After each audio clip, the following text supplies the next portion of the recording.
அன்பின் பிதாவே, இந்த காலை வேளைக்கா உமக்கு நன்றி செலுத்துகிறோம்.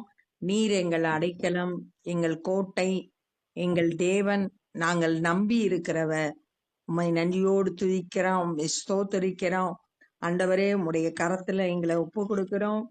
இந்த நாளின் வேத தியானத்தை எங்களுக்கு ஆசீர்வதித்து தாங்க. நேசிக்கிற இயேசு கிறிஸ்துவின் இனிய நாமத்தில் இருக்கிறோம் பிதாவே, ஆமென். லூக்கா 18வது அதிகாரம்.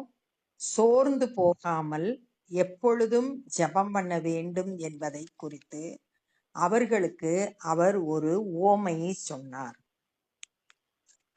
எப்ப சோர்வு ஏற்படும், ஜெபம் பதில் தாமதமா கிடைக்கும் போது ஒருவேளை நம்ம சோர்ந்து போகலாம். ஆண்டவர் என்ன கற்றுக் கொடுக்கறாங்கன்னா, சோர்ந்து போகாம எப்பயும் ஜெபம் பண்ணணும் அப்படின்னு கற்றுக் கொடுக்கறாங்க. இந்த உவமையின் மூலம் ஆண்டவர் நம்ம கூட பேசுறாங்க. பவுல் கூட 1 தெசலோனிக்கேயர் 5வது அதிகாரம் 17வது வசனத்துல இடைவிடாமல் ஜெபம் பண்ணுங்கள் அப்படின்னு சொல்லிட்டு சொல்றாரு. சோர்ந்து போகாமல் இடைவிடாமல் எப்பொழுதும் ஜெபம் பண்றவங்களா இருக்கணும். அதுக்கு ஒரு உவமையின் மூலம் இயேசு கிறிஸ்து தம்முடைய சீஷர்களுக்கு விளக்கி காட்டுறார். ஒரு பட்டணத்துல ஒரு நியாயாதிபதி இருந்தான், ஒரு ஜட்ஜு. அவன் தான் எல்லாம் நியாயம் விசாரிக்கணும். என்ன பிரச்சனை இருந்தாலும் அவங்கிட்ட தீர்வு கேட்கறதுக்காக வரணும். அவன் தேவனுக்கு பயப்படாதவனும் மனுஷரை மதியாதவனுமாய் இருந்தான். அந்த ஜட்ஜு தேவனுக்கு பயப்படாதவன். தேவனுக்கு பயந்தவனா இருந்தா தீமை செய்ய மாட்டான், நன்மை செய்வான். ஆனா இவன் தேவனுக்கே பயப்பட மாட்டான். அப்ப இஷ்டம் போல தீர்ப்பு சொல்லுகிறவன். ரெண்டாவது மனுஷரை மதியாதவன் அப்படின்னு சொல்லியிருக்கு. அப்ப தன்னிடத்துல அவனை மதிச்சு அவன்கிட்ட பிரச்சனையை சொல்லும் போது அவன் அவங்கள மதிக்க மாட்டான். தேவனுக்கு பயப்பட மாட்டான், மனுஷனா மதிக்க மாட்டான். இப்படிப்பட்ட ஒரு பொல்லாத நியாயாதிபதி இருந்தான். அந்த பட்டணத்திலே ஒரு விதவையும் இருந்தாள். அதே பட்டணத்துல ஒரு விதவை, கணவனை இழந்தவள். அவளுக்கு உதவி செய்ய ஆட்கள் இல்ல. அப்படிப்பட்ட ஒரு பெண். அவள் அவனிடத்தில் போய், எனக்கும் என் எதிராளிக்கும் இருக்கிற காரியத்தில் எனக்கு நியாயம் செய்ய வேண்டும் என்று விண்ணப்பம் பண்ணினார். தனக்கும் எதிரிக்கும் இடையில இருக்க பிரச்சனைய தனக்கு நியாயம் செய்யுமாறு போய் கேட்கிறான். அவனிடத்துல போய் கேட்கிறான். ஏன்னா அந்த பட்டணத்துல அவன் தான் ஜட்ஜு, வேற ஆள் கிடையாது. அப்ப அவன்கிட்டதான் போய் கேட்கணும். இந்த விதவை பெண்ணு போய் தனக்கு நியாயம் செய்யணும்னு தன்னுடைய பிரச்சனைய போய் அவன்கிட்ட சொல்றான். வெகு நாள் வரைக்கும் அவனுக்கு மனதில்லாது இருந்தது. ரொம்ப நாள் வரைக்கும் அவனுக்கு இந்த பெண்ணுக்கு உதவி செய்யணும் அப்படின்ற எண்ணமே இல்லை. பின்பு அவன் நான் தேவனுக்கு பயப்படாமலும் மனுஷரை மதியாமலும் இருந்தும், நான் தேவனுக்கு பயப்படல, மனுஷனை மதிக்கல அப்படின்னா இங்க அவளுக்கு எந்த நியாயமும் செய்யல இவ்வளோ நாள் ஆகியும். அப்படி இருந்தாலும் இந்த விதவை என்னை எப்பொழுதும் தொந்தரவு செய்கிறபடியினான். அப்ப தொடர்ந்து அவ என்ன செஞ்சுக்கிட்டே இருக்கா, அவங்கிட்ட வந்துகிட்டே இருக்கா. அவன் நியாயம் செய்யாட்ட கூட தொடர்ந்து வந்து வந்து வந்து கேட்டுக்கிட்டே இருக்கா. எப்பொழுதும் தொந்தரவு செய்கிறபடியினால் இவள் அடிக்கடி என்னை அலட்டாதபடிக்கு இவளுக்கு நியாயம் செய்ய வேண்டும் என்று தனக்குள்ளே சொல்லி கொண்டான்.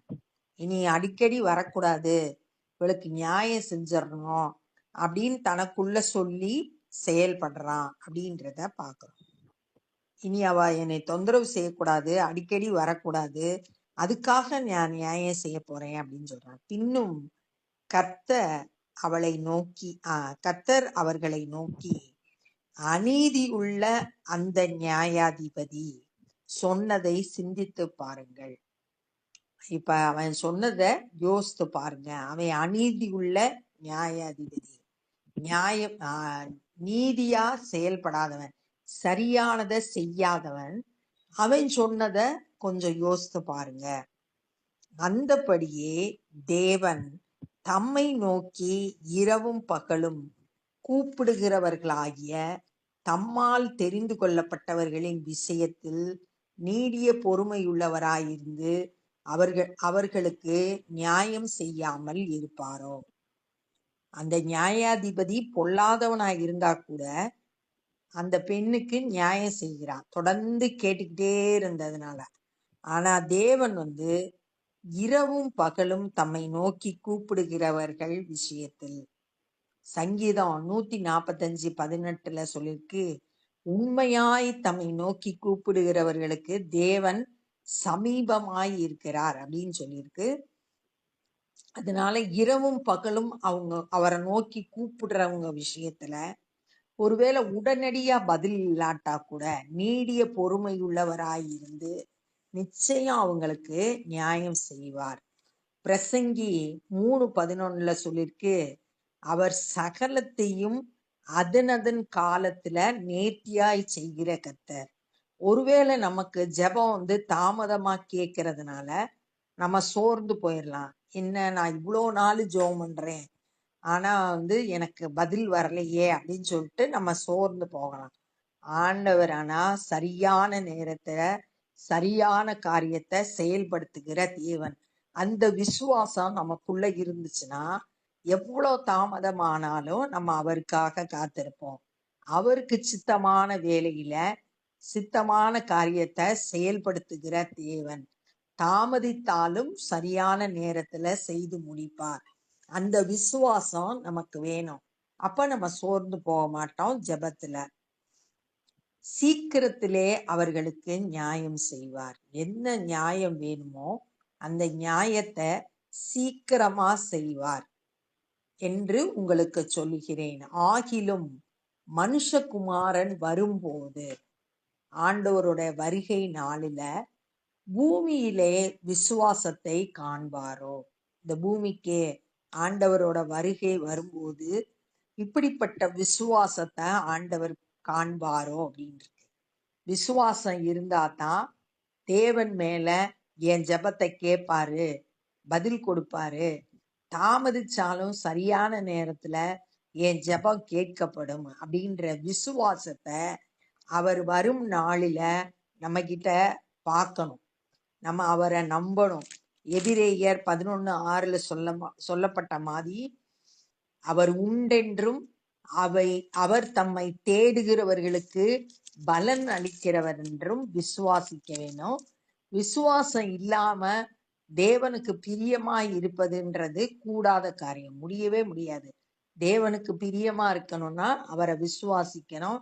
அவர் இருக்கிறாருன்னு முதல்ல விசுவாசிக்கணும். அவர் தம்மை தேடுகிறவர்களுக்கு பலன் அளிக்கிறார். அவரை தேடி யாரெல்லாம் தேடுறாங்களோ அவங்களுக்கு ஜெபத்தை கேட்டு பதில் கொடுக்கிற தேவனா இருக்கிறாரு. அப்படிப்பட்ட விசுவாசம் இருந்தா நம்ம சோர்வுக்கு இடம் கொடுக்க மாட்டோம், இடைவிடாமல் ஜெபிக்கிறவர்களாய் இருப்போம். அப்ப இந்த நாள்ல என்ன கற்றுக்கொண்டோம்னா, இயேசு கிறிஸ்து சோர்ந்து போகாம எப்பயும் ஜெபம் பண்ணணும் அப்படின்றத ஒரு உவமையின் மூலம் கற்றுக் கொடுக்கிறாரு. நம்மளும் சோர்ந்து போகாம எப்பயும் ஜெபம் பண்ணணும். ஒரு நியாயாதிபதி இருந்தா அவன் தேவனுக்கு பயப்படாதவன், மனுஷரை மதிக்காதவன். ஆனா அதே பட்டணத்துல ஒரு விதவை இருந்தா அவ தன்னுடைய பிரச்சனைய அந்த ஜட்ஜிட்ட சொல்றான். ஆனா ரொம்ப நாள் ஆயிடுச்சு, அவனுக்கு மனசே இல்லை, அவளுக்கு நியாயம் செய்யணும்ன்ற மனசே இல்லை. ஆனாலும் அவ தொடர்ந்து கேட்டுக்கிட்டே இருக்கா. அவன்கிட்ட எனக்கு நியாயம் செய்யுங்க அப்படின்னு தொடர்ந்து கேட்டதுனால அவன் என்ன சொல்றானா, இனிமே அவ என்னை தொந்தரவு பண்ணக்கூடாது, அடிக்கடி தொந்தரவு பண்றா அப்படின்னு சொல்லிட்டு அவளுக்கு நியாயம் செய்கிறான். அவன் அநீதியுள்ள நியாயாதிபதியே அவளுக்கு ரொம்ப நாள் தொடர்ந்து கேட்டதுனால நியாயம் செய்யறான். ஆனா தேவன் நீதி உள்ளவர், ஜெபத்துக்கு பதில் கொடுக்கிறவர்.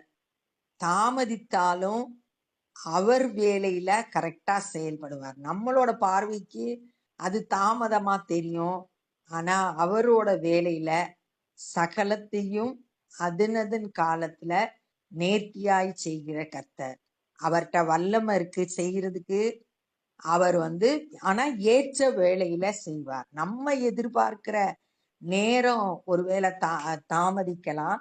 ஆனா அவருடைய வேலையில சரியா செயல்படுவார்.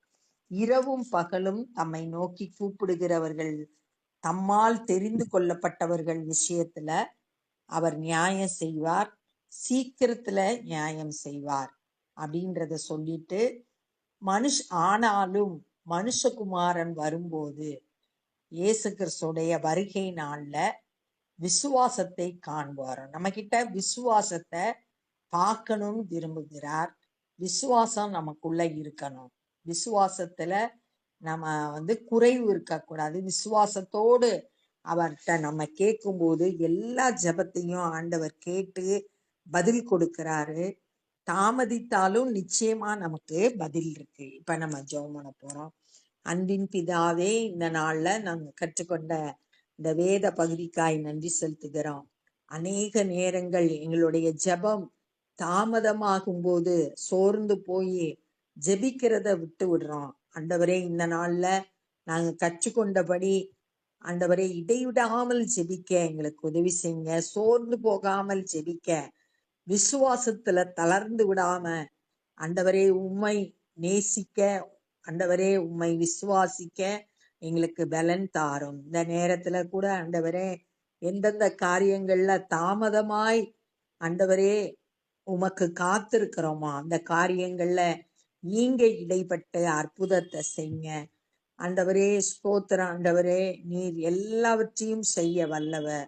அதனதன் காலத்துல நேர்த்தியாய் செய்கிற கர்த்தர் என்ற விசுவாசத்தை எங்க ஒவ்வொருவருக்கும் தாங்க. ஆண்டவரே, துதிக்கிறோம். அந்த நாள்ல சுவிசேஷ பணியை செய்கிற ஒவ்வொருவரையும் உடைய கரத்துல கொடுக்கிறோம். பயன்படுத்துங்க. அநேகர் சத்தியத்தை அறிந்து ரட்சிக்கப்பட உதவி செய்யுங்க.